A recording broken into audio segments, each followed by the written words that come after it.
Welcome to the Windows Computer and Technology channel. And Google Chrome had its weekly update today. We are March the 18th.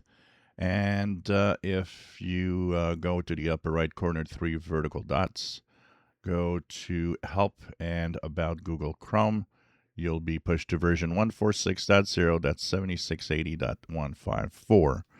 Now, no real info about what is in there. There's some bug fixes, but I would guess there must be some security fixes they don't talk about in this update. They've started to do that regularly lately, not really mentioning much about what the update brings.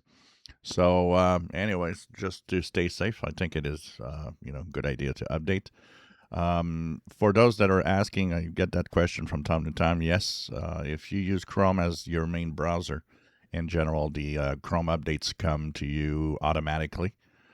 They should be installed automatically the day or two after they are released. Sometimes the same day. It all depends on your usage. And of course, it's important to keep your software safe. This is what makes you safe on the internet by, of course, blocking all the security flaws. If you enjoy my videos, please subscribe, give us thumbs up. Thank you for watching.